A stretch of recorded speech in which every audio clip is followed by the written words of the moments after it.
So, hi, everybody. Robin and I recorded this episode a few days before the massacre in Texas. And so I just wanted to acknowledge what happened. I don't really know what to say about it. I certainly know how I feel about it. I feel hopeless. I feel helpless. I feel incredibly angry. The horror as the details come out is hard for most of us to even imagine, to truly even imagine what those people are going through, what those families are going through, what that community is going through. I want to stay optimistic. I want to believe in the capacity of people to change and to overcome. It feels a little hard right now. It's hard as I've been talking to kids this week to have them say to me, well, you know, Lynn, you tell us that anxiety and worry are about the stories that we tell ourselves, but this isn't a story. This is true. This really happened. I don't really have any good words of advice. I don't even know what to tell parents to tell their kids about this because it just feels so awful. And I am purposely working to make sure that I don't become numb to this. So I am letting myself feel all of the horror of this. I am listening to what people are saying. I am watching the interviews with the parents on purpose because I do not want us to think that this is how this is supposed to be. So I guess the only thing that I can say, if I can pull up any of my optimism, is that we need to continue to rely on each other, on connection. I think as we watch these families go through this horror, as I listen to the parents from Sandy Hook talk about what they learned going through this, is that love does matter, that in small ways and in your community and in your family and in your town, we need to continue speaking up and speaking out, that we can't get complacent about all of this. And that I guess in these times of such despair, that really the only thing that will sustain us is remaining connective and caring and loving to those of us who need it most. I hope you find something valuable in this episode, which is about connection and is about friendship. And I wish you all, I don't know what I wish you. I wish you all to stay aware of this, to stay angry about this, and to try and model for our kids as much as we possibly can the importance of being compassionate and loving and caring.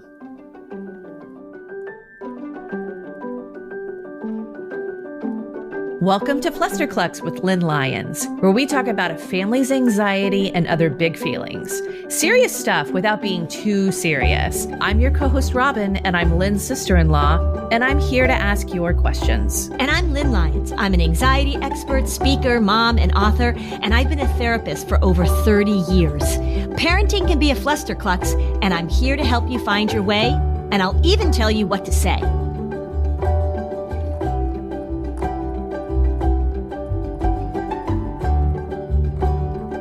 Robin, you know how I just love Fred Rogers? Yes. And so I've sort of been getting a little dose of Fred recently, mainly because I talk about him in the book that I just finished. And so I've been looking at that a lot. Somebody asked me to come and do a talk about Fred Rogers, which I haven't done for a while. So I get to go and do that on Friday. So I'm totally psyched about that. Everyone should definitely go to your website and watch your Fred Rogers talk from just before the pandemic. Yes, it was just before the pandemic. I'll put a link in the show notes. I love that. I love that talk. Thanks. Also, I just was at my son's college graduation this weekend. And so I always think about the commencement speech, which is one of the last speeches that Fred gave. I call him Fred now, like we're buddies. I should call him Mr. Rogers. Just talking about connection and talking about the people in your life that you connect to. And so I feel like I just have had this big dose of Mr. Rogers, which leads me to want to talk about, and I think that we want to talk about, the value of connection and friendships. And so I think that's what we should talk about today. It's so unbelievably important that we help our kids figure out how to connect, and that we talk about the difference between positive and negative connection, that we figure out our roles in our kids' friendships. I mean, there's just so much to talk about. So connection really is everything. And one of the things I've thought about since we've started the podcast together is obviously we speak about the fact that anxiety is an enemy of connection. Anxiety interferes with connection. So we're often talking about it because if you aren't managing your anxiety, you're not connecting with your kids or your partner or your other family and friends to the fullest, right? Right. So we talk about that a lot, but also how we help our kids get connection to us, but their friends, connection outside the home. Yeah. Every parent should really want that as, in my opinion, probably the most primary goal of raising them over getting into Harvard. We're getting into Harvard. Oh, over getting into Harvard. Yeah. Sorry. I was like, wait, Harvard? Yeah. And I think this is, if you listen to our episode last week, we're not talking about the kind of connection that you're going to track your kids and know where they are all the time. We're talking about the connection, because there's this other kind of connection, negative connection, which we can talk about, which has a lot to do with technology and social media, but really that positive connection, like how do you help your kids build connection? And I will tell you, and I've said this before, the thing that gets me when I am working with anybody, I don't care if it's a child or a teenager or an adult, loneliness breaks my heart. When someone is lonely, when someone is disconnected, when somebody feels separate, it just slays me after all these years of doing this job. So being able to make sure that your kids, being able to foster in your kids the ability to connect and make sure that you're helping them do that, I think is something that's so important. And in terms of anxiety, and I'm sure I've said this before, anxiety doesn't give a shit. It does not care if your kids try out for the play, if your kids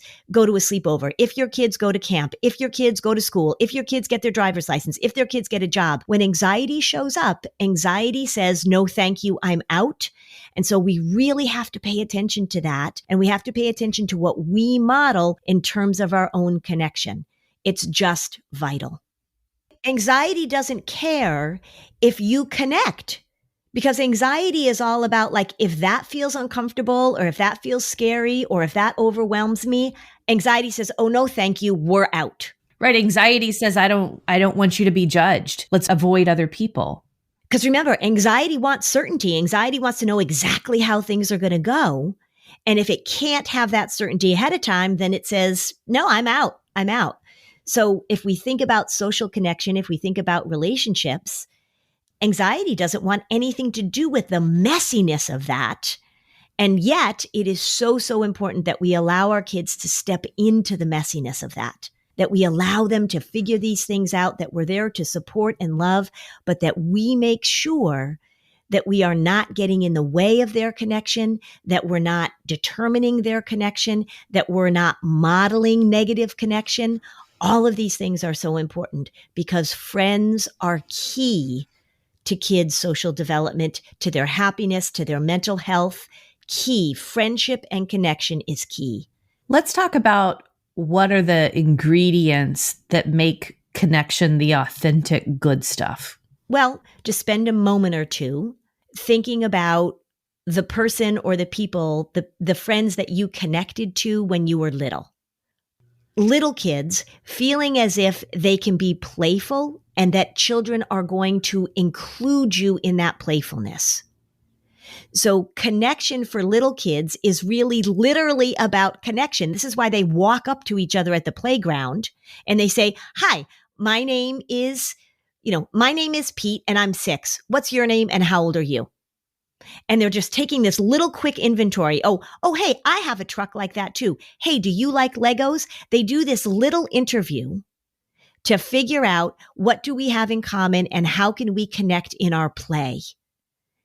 And so when you're thinking about that with your younger kids as a parent, you want to make sure that you are putting them in opportunities. And again, now we've got to pay attention to this post-COVID, that we're putting them into situations in which there are a lot of kids, a lot of opportunities for that kind of very concrete, playful connection.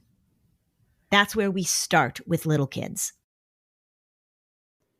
So think about that for a minute. Have you ever looked at the labels of most kids' vitamins?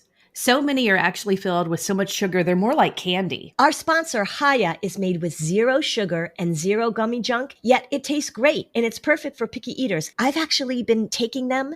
They're really delicious. Haya vitamins are pressed with 12 organic fruits and vegetables and have 15 essential vitamins and minerals to help support immunity, energy, brain function, concentration, teeth, bones, and more, all in one supplement. They're vegan, nut-free, gelatin-free, and sugar-free. And they're sent right to your door. There's one more concern you can check off your parenting list. Your first order comes with this great bottle and stickers so your kids can decorate it. It's really cool and fun. And then the refills go right into their bottle when they arrive every month. We've worked out a special deal with Haya for their best-selling children's vitamin. Receive 50% off your first order. And to claim this deal, you must go to hayahealth.com/fluster. This deal is not available on their regular website. So go to hayahealth, HIYAHELTH.com/fluster and get your kids the full body nourishment they need to grow into healthy adults. Gas prices are up. So did you know that you can easily lower your monthly costs to help you and your family? In 2021, auto-approved customers saved an average of $1,692 a year, helping lower your monthly car payment.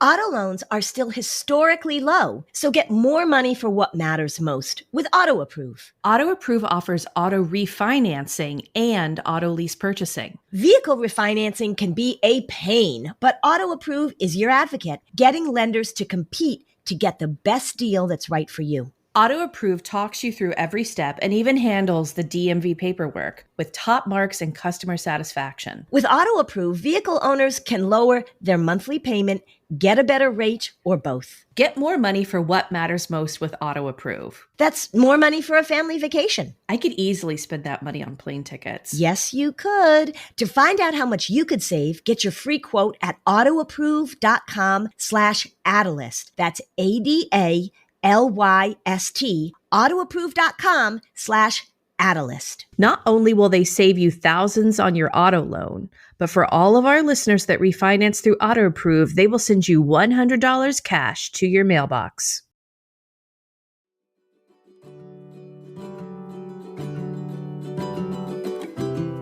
Okay, back to the show. This is reminding me of a story. My daughter and I were at a hotel swimming pool. So my daughter and I were hanging out by the side of the pool talking. I'd say she was like 10.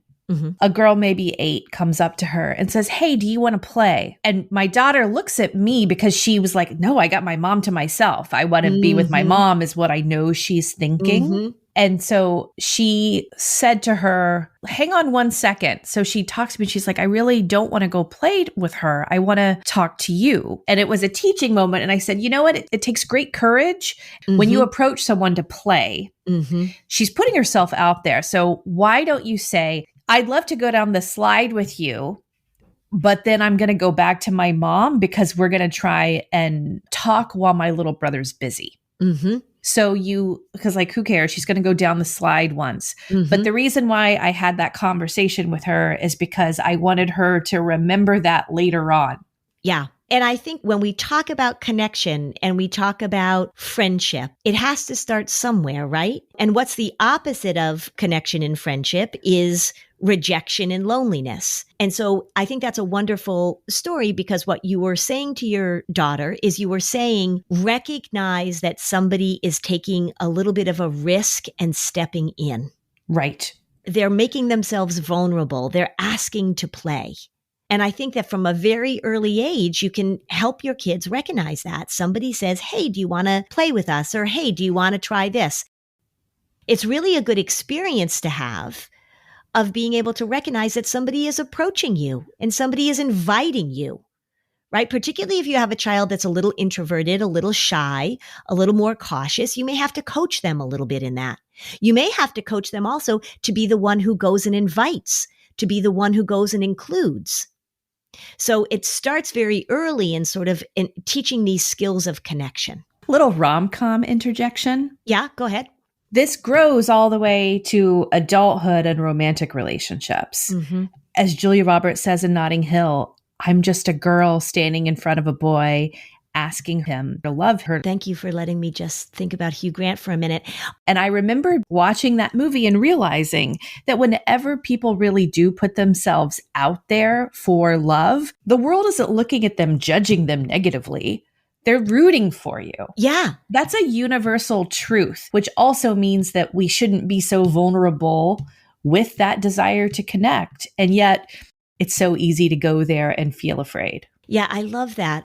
I love that you're saying we're rooting for that. We're rooting for people to connect. We're rooting for friendship, aren't we? But when you're the one who's making an effort, it feels so scary to some, not to all. It's great to make your kids have a mind frame that people are rooting for connection. Yeah. What happens, and this is what I see a lot, of course, in my work, is that we assume negative judgment, right? So we make the assumption in our heads by ourselves that this person doesn't want to have anything to do with us, that we're not good enough for this person. And, you know, I tell the story all the time with my very good friend, Christine, when we were getting to know each other. I had just moved to this city. I didn't know a single person. We met at the gym and we laugh now because we were really sort of sizing each other up when we went to the gym. And she was saying like, oh, I wonder if she'll be friends with me. And I was saying like, oh gosh, I wonder if she'll be friends with me. We were both so nervous that the other person wouldn't want to be friends with us. And we were both just seeking connection. We both had little kids. We were both like, oh, please, I want to hang out with another person that I have something in common with. And in our own heads, we were creating these stories of like, oh, she doesn't want to be my friend. Oh, why would she want to be my friend? And that's what we want to make sure that our kids understand, is that people are seeking connection. We are wired for connection. And it is about stepping in. It doesn't work all the time. I sort of had a starter friend that I made when I moved here, and it became clear within a few adult play dates that this wasn't going to work. But it's about rooting for connection and stepping into connection and giving kids the language and the opportunity to take that social risk. Within families as well, I like to think of connection maintenance. Mm-hmm. And I think that, you know, you're a huge advocate for silliness and fun. Mm-hmm. Mm-hmm. I think that is a key tool in creating connection. Mm-hmm. And I think that adults can use this very skillfully to make a great night with the family, with the kids, with other adult family members. Mm-hmm. You know, the sense of play and creating a sense of play is so powerful. I came from a family where people weren't very good at that. Yeah. If we adults think about the friends that we feel such an attachment to are usually the friends where the laughter and the silliness were just like nonstop. Yeah. Well, I was just talking to my sister. She actually spent the weekend with one of her friends that was her college friend, and they hadn't seen each other in 20 years. And when she called me after their weekend, she said, oh my God, we just laughed and laughed and laughed. She said, we had such a good time and they were just laughing. And let me say this too, is that the flip side of the laughter is that that connection between play and laughter and silliness allows you to then be connected when you're having a tough time.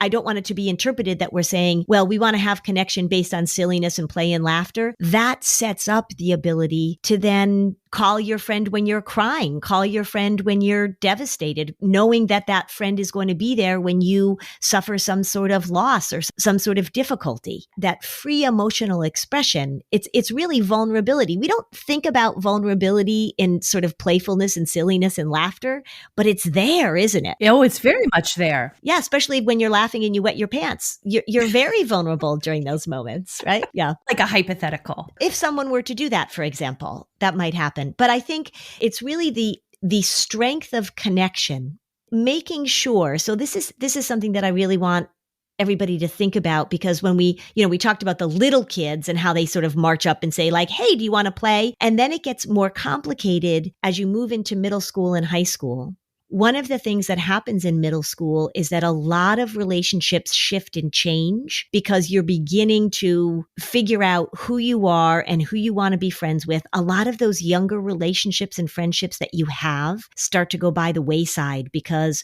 sometimes it's because of, social manipulating or social climbing. Sometimes it's because you move in different directions and you have different interests. But parents should be really aware of the fact that there's an enormous change in relationships that often happens during those late elementary, early middle school years. There is a transition when parents are controlling the social schedule and social calendar because they have to drive and they have to make the play dates. Mm-hmm. All of a sudden, the kids can start making plans on their own. Yep. And the kids are determining who they want to hang out with. Right. Because a lot of the early friendships that you have, too, are based on your, the parents are friends. And so then the kids hang out. Right. And that changes in middle school. The other thing that happens, and this is what I think, actually, if you aren't aware of it, once this develops, I don't think a lot of adults ever outgrow this. Mm-hmm. But I call it friendship from a place of ego. Mm. Does this person make me feel cooler? Does this person make me feel prettier? Does this person make me feel smarter? Everyone does it in middle school because as you're figuring out who you are in the world, you start wanting to be with the people who make you feel and tell you the story you want to hear about yourself. Mm-hmm. Mm-hmm. Some people never outgrow that, which is lame. But I mean, it's true. It's true. There are a lot of people I can tell they're still in middle school when it comes to their social lives. Yeah. But kids are going to go through this. And I think it's helpful to think about it through that lens. And I think one thing you want to pay attention to, and this is really about everything that I talk about in terms of problem solving, is that how do you help your middle schooler negotiate these difficult friendship times? And it moves into high school too, right? So it doesn't just go away. Rather than stepping in and trying to fix it, rather than trying to prevent your child from getting heartbroken, rather than preventing your child from having difficult friendships, how do you help your child develop those social skills of communicating, of setting boundaries, of relationship repair? These are things that I've been talking about a lot recently. Do we talk to kids enough about how do you apologize? How do you own your own stuff? How do you decide when a relationship isn't really helpful to you anymore? How do you figure out how to talk to a friend about something that hurt you or something that you're concerned about? These are skills we really want to talk to our kids about because they are not really good at navigating the difficult parts of friendship. If you talk to parents, they say, oh, God, it's so dramatic, or this happened, or they broke up, or we really want to talk about the normal day-to-day maintenance of relationships. I don't think we talk about that enough with our preteens and our teens. I think a lot of adults don't actually know this themselves. I find myself saying a lot, look, the struggle you're facing right now is one we adults face too. And I think coming at it from that perspective and recognizing that these social relationships are tricky and you have to have a lot of experience figuring out how to navigate them. One of the things I've been talking about with kids a lot and with their parents is the thing I call awkward empathy, because I think particularly when we're going through the pandemic but people go through tough times and there's loss and we feel awkward when something is not going well in somebody else's life and we don't know what to say. And I know grownups do this all the time, right? They say like, well, I didn't want to bring it up, or I didn't want to make them uncomfortable. Well, it felt awkward. And I talk to kids a lot about when you know somebody is having a tough time, when you know that somebody is struggling, their dog died, their grandfather died, their mom has just been diagnosed with breast cancer. How do you step into that and show empathy and know that it's going to feel awkward? That you don't have to know exactly what you're going to say, that you can say, I heard this and I'm really sorry. And I just wanted to say that I'm sorry. And I'm sorry. You don't have to know what to say. And I think teaching kids that it's the showing up, it's the showing of connection that really is something that is so powerful. Doesn't have to be perfect. You don't have to have the language down. You just have to show up and you have to show connection. I think that's something we really want to talk about with our young people also. I always think grief is so fascinating because if you haven't truly like grieved someone close, you sort of think you sort of know what, or it's very awkward. And then once you grieve, then you're like, I know how to help other grieving people because I've been there. You know, it's like a club. Back when one of my sons was in 9th grade, so he and a bunch of his buddies were trying out for the freshman baseball team. And none of them were superstars, like, you know, the kids that are going to make the team, but they were all sort of like, maybe they'll make it, maybe they won't. And I think there were 4 of them in their group. 3 of them made it and 1 of them didn't. And then there was a really important conversation with my son about how is he going to address this with the friend that didn't make it. And he was like, oh, it's going to be so weird. And what are we supposed to say? And it was just one of those great lessons of being able to say, you say to him, hey, I'm really sorry you didn't make it. That must be really sad for you. I wish it didn't go this way. Say something. It doesn't have to be perfect. And he's like, oh, that's going to be so uncomfortable, Mom. Yep, it is. And I want you to step into it and I want you to be uncomfortable because he feels sad. He feels rejected. He feels left out because he got cut from the team and he needs to know that his friends get it. And I just think there's all of those lessons along the way that we can help with that kind of connection that is really meaningful. Having the skill to say something that is uncomfortable is lifelong and has unlimited applications. Yeah. Think of how women friends often, if something bothers them, they don't admit it. They brush it under the rug, which then can sometimes have repercussions. But if a friend says, you know, when you said that, it kind of hurt my feelings. So then the person has a chance to apologize and clarify so that the relationship is smooth. Yeah. That ability to separate your emotions from the moment when something else has to happen, another truth or another conversation has to happen is a great skill. Yeah. And sort of very closely connected to that is I often see parents who want to step in and not have their child have that conversation or not have the child deal with that awkwardness. So maybe an example might be like you're having difficulty with a teacher or a coach at school. And so the parent wants to step in and not let their child have that conversation. They want to have the conversation for them. I have a very good story about this. Just happened recently. So this is such a good example of how do we let our kids have these conversations with their friends and how do parents get in the way of it? Okay, so there are 4 players in this story. This is not a client, by the way. This is somebody else. There are 4 players in this story. There is a mother, a father, a daughter, and a roommate. The mother and father are divorced amicably. They get along. The daughter has just finished her freshman year in college. And what happened was the roommate needed to move out, but the roommate lives across the country. And the daughter lives about a half an hour from the college. So the parents helped the roommate move out and the daughter helped the roommate move out because she needs to store stuff. You know, she's not going to send everything across the country. They send some stuff, but so they needed to help her because her parents aren't there. Roommate's parents are across the country. So then what happened is daughter was exhausted and frustrated with roommate because roommate wasn't prepared to move out. And roommate didn't express a lot of gratitude. So they helped her move out and they didn't confront her or anything about this. But after the fact, daughter was like, oh, that was terrible. We helped so much. She didn't really express gratitude. So father says, I'm going to call roommate's parents across the country, parents that he doesn't really know at all, and tell parents of roommate that we are not going to help roommate move in again in the fall because daughter and roommate are going to be daughter and roommate again. We're not going to help her move in the fall and we're not going to help her move out next spring. We are done helping with the moves in and the moves out. And the father wanted to call the parents and have that conversation. What do you think my response was? Yikes. Yeah. Yikes. Yeah. Because like obviously daughter and roommate need to have a conversation.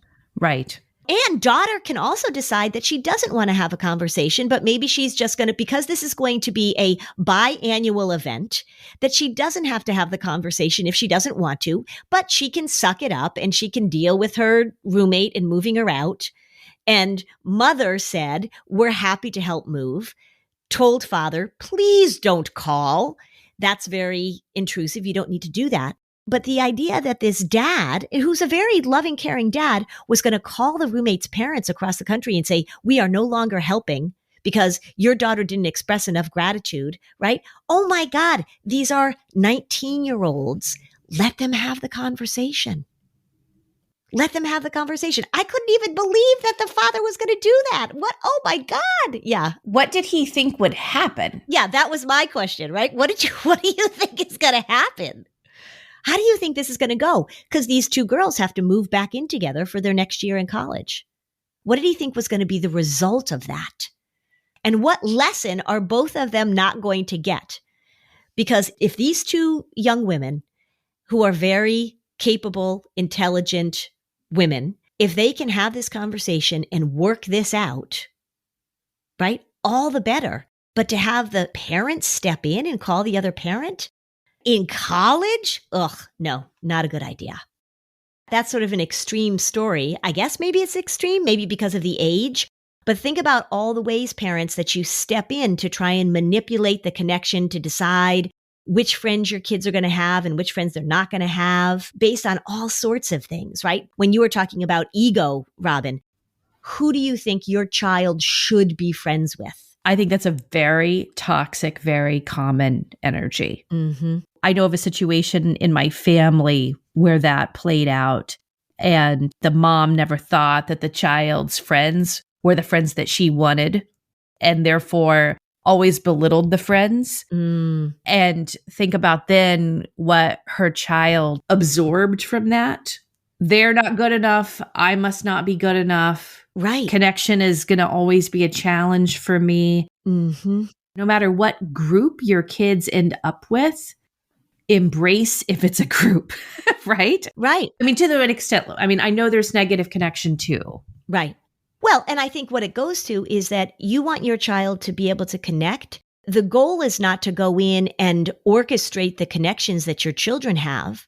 The goal is to teach your children how do they determine what a positive connection is so that they themselves, as they move through their adulthood, say you've got a parent who's curating these friendships and deciding who's going to be friends and who's not going to be friends.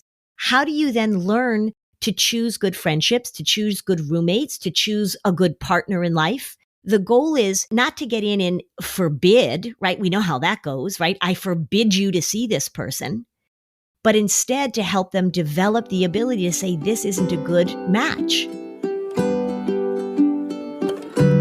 All right, so I want you to think about that while we take a quick break.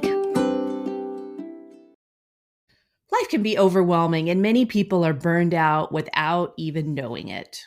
Yeah, symptoms can include a lack of motivation, feeling helpless or trapped, detachment, fatigue, and more. Listeners, here's a reminder to take care of yourself and consider therapy. It's amazing how technology can make therapy more accessible to people. This podcast is sponsored by BetterHelp Online Therapy. BetterHelp is customized online therapy. It offers video, phone, even live chat sessions with your therapist. So you don't have to see anyone on camera if you don't want to. It's much more affordable than in-person therapy, so give it a try and see if online therapy can lower your stress. Flusterclux listeners get 10% off their first month at betterhelp.com/Lynn. That's BetterHelp.com/Lynn. Okay, back to the show. When I was in high school, I had a group of friends. I had two groups of friends. One group of friends was incredibly, like they were the sweetest, most inclusive, great kids. The other group, they had much more social cachet, and they didn't treat me very nicely. And there was one girl in that group that was really mean to me one night. She actually hit me in the face because she was mad at something. And I told my mom about it. And my mom said, why don't you take a break from her for 2 weeks? See what your life is like without her. Because my mom knew, like, this girl is just not nice to my daughter. Why don't you see what life will be like without having contact with her for 2 weeks? And I took the 2 weeks off. And do you know what? My life was really, really much better. And I was done with that friendship. But my mom didn't say, I forbid you to see her. My mom didn't call her mother and say, do you have any idea what your daughter is doing? She didn't do that. She said, why don't you figure out whether or not this friendship works? The mental health field says that anxiety and depression can be a little contagious. So let's talk about when your child could be the one with the anxiety and depression, or your child is befriending someone who has anxiety and depression. And because this generation of high school students talks about their mental health a lot and in ways that aren't very constructive, how should parents navigate that? One of the things you want to talk to your kids about it, and you want to make sure, so if it's your child that is struggling, the message we always want to give our kids when they're struggling is that this is not all of them. This is not their identity. This is not who they are, that they're working on it, that they are figuring things out, that they want people in their lives that are understanding, but also people in their lives that recognize that this is not all of who they are. So if you get into a group in which the main identifying factor in this group is that it is something negative, then you want to talk to your child about that. Unpack that a little more. What do you mean if it's something negative? Well, so say you've got a group of kids and the thing that is connecting them, the main connecting factor is they all have anxiety disorders, or the main connecting factor is they all cut, or the main connecting factor is they all have depression. And that becomes what they focus on. You want to talk to your child about the fact that there are so many other parts to your child and to these other children, and that how can we focus on positive connection? That means being supportive of each other. It doesn't mean denying it, but it isn't all of who they are. This is where the identity of diagnosis becomes a problem. If you are concerned that your child is in a group or has a friendship in which that negative identity is sort of what is the core of the friendship. So your child is in a relationship in which they're playing therapist, they're playing emergency worker, they're playing I have to be there to help. You want to talk to your child about how it is that they know what their boundaries are, that they don't get sucked in. I am very clear with kids when I talk to them that these behaviors are contagious, that if you are hanging out with somebody that has a very negative view of the world, or you're hanging out with somebody who expresses their anger very strongly, a blanket expression of anger, that's something that you want to pay attention to, and you want to be able to differentiate between what is you and what is them.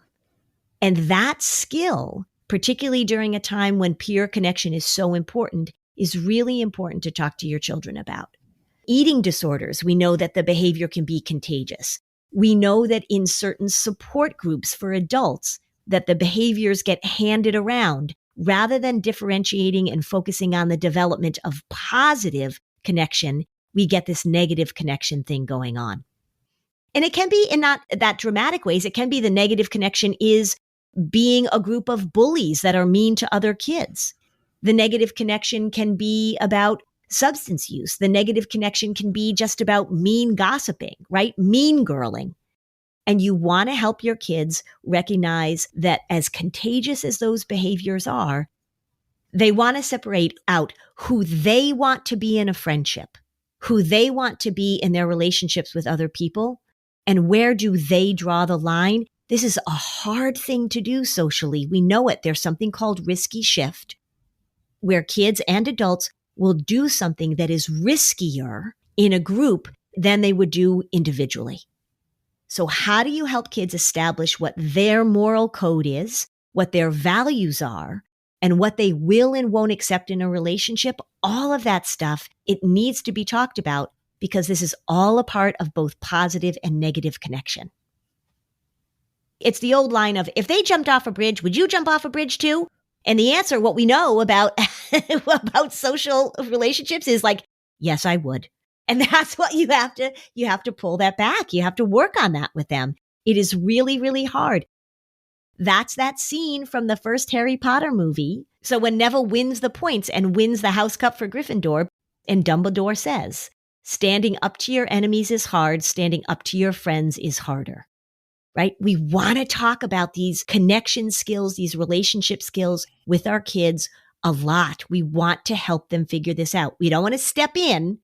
We don't want to call the parents and say, our teenage girls are having difficulty and your teenage girl can't talk to my teenage girl. You want to help them with these skills. So when I think about my own past in high school and my own friendships, I feel like I was exposed to a lot. If people are regular listeners, they'll know that my best friend committed suicide in the beginning of my sophomore year of high school, which was a big deal in terms of what I went through emotionally. Yeah. That had a big impact on my friendships. And the people who I was drawn to afterwards were very different than who I was friends with before. In what way? And this is what we've talked about in other episodes, like with the kids whose parents die of cancer. Mm-hmm. They want to go to a camp where all feelings are okay. Mm-hmm. I needed to be around people who shared my anger. Mm-hmm. And so I definitely hung out with people who were angry, and how they interpreted their anger could have been a little different. But people who had been somewhat untouched, who were cheerier personalities, was temporarily, because that's not who I am now. But in this high school chapter, it affected that. Mm-hmm. So I would say to parents, if you see shifts where your kids are suddenly hanging out with friends who might be more self-destructive in different ways, there's very much a reason potentially that your kids have feelings of anger, feelings of sadness that they're not yet equipped to manage and deal with. And interestingly, a friend from my high school and I were messaging on Facebook when she recalled the friend of mine who died. Mm-hmm. And she said, I was thinking about you because this happened and this little girl went to this school for like 10 years because it was a private school. And after she died, there was just no conversation about it at all. Mm-hmm. Zero. Very typical. I mean, better now, but back when we were in high school, oh yeah, very typical. Like sweep it under the rug and there was no processing of it. Yep. If my kids suddenly made a shift where they were doing that, helping them figure out, like, you've got an attitude and emotions that you're feeling that are really pretty negative. How can we help you manage those? Because you have a right to feel anger. So say parents get divorced, say someone dies in the family. It will have an impact, and it very will likely have an impact on your kids and who they feel they want to align with. Well, and I think what that comes down to is whether or not we're making room for kids to be able to express the feelings that they're having, which we've talked about a ton. What happened to you is your best friend dies by suicide and then nobody talks about it. So you had nowhere to express those feelings except with these other peers that were also feeling the same way, maybe for different reasons. Correct. But that felt like the soup you wanted to be in was the angry soup because there wasn't room in the adult world. Nobody sat down with you and said, this must be really awful, et cetera, et cetera, et cetera. So one of the things that we want to pay attention to, we've talked about toxic positivity and sort of like get over it and you should be fine, and all of the language that we can give where we're afraid to have these difficult conversations with our kids. They are going to gravitate toward the kids that are feeling and expressing emotions in the same way, even if it's in a very unhealthy way. So that's where we have to make sure that if your kid is struggling, not even struggling, if your kid is being a teenager, because it's really hard to be a teenager, if your child is in 4th grade and having difficulty making friends, et cetera, that you have conversations about it and that you find ways for them to connect in healthier ways, but not in a way that says, we're not going to talk about this. We're not going to have these feelings. You can't hang around with that child because that's a bad child to hang around with, et cetera, et cetera. Opening up the conversation, making things okay to experience, okay to talk about, and really having this balance. And it is sort of this balance of having positive connection. And then there is negative connection at times that is going to show up. I like that you brought up that example of the cancer camp, because the little boy that I was working with, he went to cancer camp where all these kids were feeling enormously painful feelings. And his experience of it was the most positive connection that he had ever had. Think of how joyful and playful it was an outlet for these children too, because people weren't looking at them only as the child who just lost their parent to cancer. Well, nobody felt uncomfortable around them, he told me. They were being playful and they had silliness and playful and positive connection. But a huge part of the positive connection for him was that they could talk very openly about how hard things were. In other places, people were nervous about that. We don't want to bring it up, right? So it was this interesting combination of being able to be playful, being able to be silly, being able to grieve, being able to feel sad, being able to feel angry, and everything was okay in that context. It was all okay. When we talk about positive connection, it really is allowing for the negative stuff to be a part of it. It's sort of paradoxical, but positive connection comes from being able to share the negative stuff too. It's about authenticity. That's right. It's about authenticity. We've covered a lot of ground here, Robin. It's kind of funny as we thought we wanted to talk about this topic. We're like, oh my gosh, there's so much we can talk about. But maybe just to crystallize it a little bit, just to sort of bring it together. The thing that I'm saying and the thing that you are saying so beautifully with your example of your friend and your experience with that is that connection is vital. We are human beings, and that a lack of connection, isolation, and loneliness is really something that we need to pay attention to. Loneliness is a huge issue in the mental health of both children and adults, but that it really is a part of our parenting, a part of our responsibility to be very clear with kids about the difference between negative and positive connection, and that they're going to have both. They're going to have to navigate their way through them. But teaching kids these really important basic things of how to communicate what you're feeling, how to know when a relationship is helpful and when it's not, to let your kids go through the messiness of this with you as sort of the sideline coach, but don't step in and try and fix everything. Don't step in. I mean, sometimes you're going to have to step in, but it really is about offering your kids guidance and modeling and conversations and a huge recognition that relationships and connections are vital and also tricky and messy and vulnerable, making it okay for them to sort of dive into this and not trying to control it so much. It's scary for parents, but it's so important that your kids move through this and develop these skills of being able to communicate, being able to express their feelings, being able to connect with kids that maybe you're like, oh gosh, I'm not sure about that, but getting to know those kids. So important that we model that over and over and over again. When I think of the advice that you've given that guides me parenting in this chapter, my favorite piece of advice that I kind of put at the paramount, because a lot of the things that you just said are woven into so many other things about emotional management and connection, but the skill of teaching your kids to assess who is a good friend that makes me feel good for the right reasons and to promote the connection with those people, I think is just like a great skill to learn and for adults to keep learning. Who do you hang out with that you're connecting with in an authentic way for both positive and negative emotions that are your real self, and to really focus on those relationships? So true. Yeah, I mean, relationships are what it comes down to, right? When people are connected, when people feel like they have people that understand them, that know them, that they can depend on them. My frustration, I'm often sort of like, we keep saying like, why are our kids so anxious? Why are our kids so depressed? And it really just comes down so often to the level of connection that we feel. Your kids do not have to have a gazillion friends. The research is pretty clear that 1 or 2 strong, positive connections is life-sustaining. It's sustaining.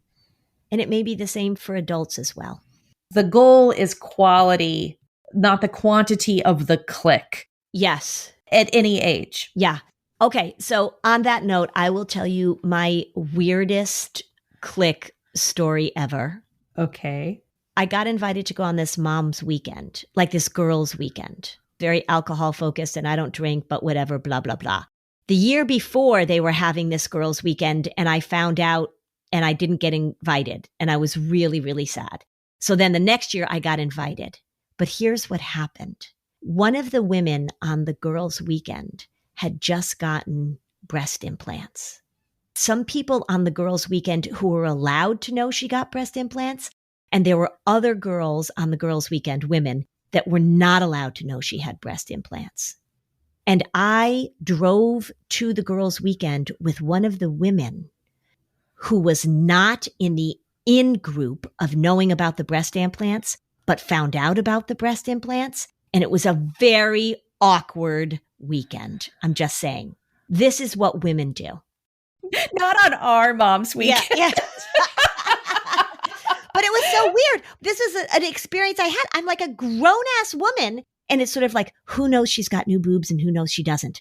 And then we all knew, of course. Everybody found out. But some people had to pretend they didn't know. And some people did know. It was so bizarre. That's the last girls' weekend that I ever went on.